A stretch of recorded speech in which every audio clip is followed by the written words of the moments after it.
Very good. Who's the quarterback going to be? No, I'm just kidding. No clue. Yeah. Coach Taggart's call. For you, just with Corey, I guess, leaving the program, how does that kind of shift around? Really, I focus on guys that are here. So. Yeah, in terms of depth, is that a concern, or you guys still fine, you feel like, on the interior? We're going to line up, and we're going to be ready to rock and roll against Virginia Tech. What have you seen out of Arthur Williams since he made the move? Arthur's been doing real well. It means something to him. He's D-line's a little different. You sub in a little bit more. They play a little bit deeper guys. O-line has usually been a little less substitutions, a little bit more consistency. And so he's getting used to that part of the game of going 8, 9, 10 reps in a row. And so he's been doing really well. They're working hard. Coach, what have you seen from Landon in his move to right tackle? Landon's a good football player. And so as he's coming along, he's getting used to the position, getting used to where he's at. Really just getting the speed. There's a little bit of a speed difference there from guard to tackle and what.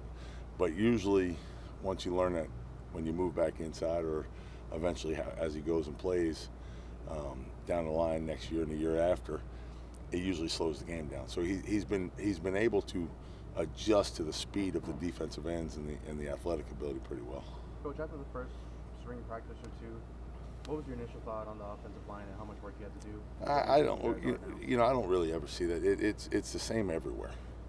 When you're at offensive line, it's the same. You're building to something, and so, guys have things they do really well and they have things that they need work on.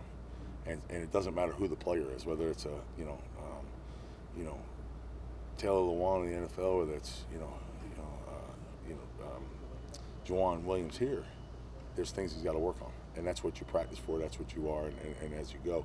So what you hope for is, as they learn the offense and get more familiar, some of the things that you stress show up more on film, and that's really what you're looking for. So it's not really an impression yet. Well, we're going to find out in the first game. So. All right, they adjusted to the pace of play well, maybe less false starts or encroachments? It really depends. You make mistakes. And so, the biggest thing is that you're trying to get consistency in how we do it, and we are better at being more consistent. So. When a guy comes from defense, I'm sure you coach that. I assume you've coached that a few times. Yeah. Can you tell right away that they're all in, that they're bought in, and they want to be there?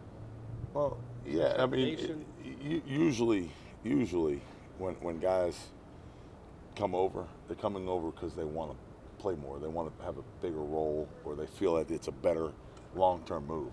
So they're usually coming over because they want to. Very rarely is a guy moved to another position that doesn't want to do it and doesn't, Right. Usually that mentality doesn't do well at, a place like Florida State. And has Arthur had that right? Oh yeah, right he's been getting after it now. He's been fun to coach, and I love it. And you can see a smile on his face when he beats one of his former D linemen. So you see that in him and the competitiveness. So yeah, no, he's been doing great. Are you starting to see those five guys work together, like work as a unit, how you'd like to see? I don't know. Like I said, it's all working towards, the season.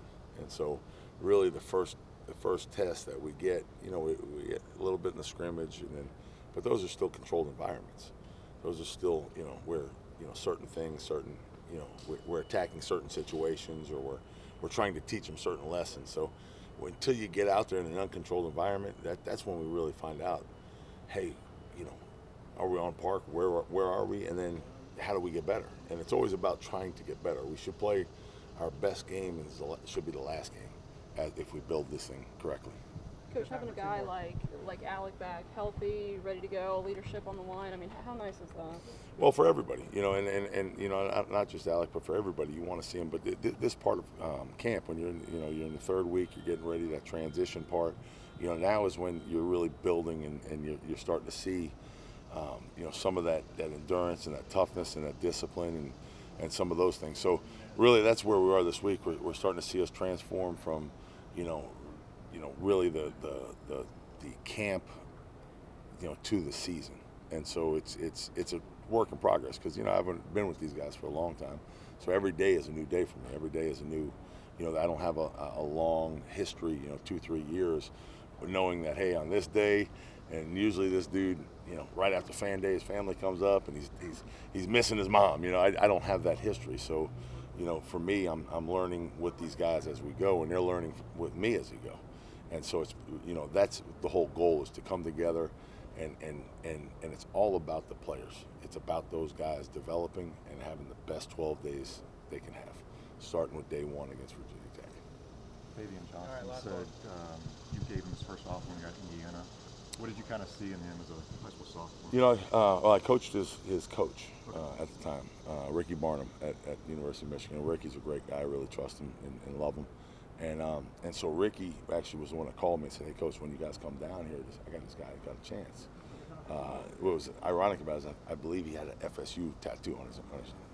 So I started laughing. I said, "Yeah, give him an offer, because as soon as Florida State offers, he's going to go. He got it tattooed on his arm, so it ain't going to be long." And so, but he's, you know, Baveon's a good football player. And again, it's about development. It's about getting him out there. It's about getting him moving forward, understanding what's going to be expected, understanding, you know, in this offense how to do it. And this is a little different because it's a little up tempo. So, you know, you're talking about playing at a high level on the 80th, 90th snap, where in some places it's the 65th, 66th snap. And so, you know, but with that comes some things that help and are an advantage. So that's what you're trying to do, is teach him how to manage that part of it. And he's doing a very good job. I mean, he's really coming on strong with it. All right, thank you, Coach.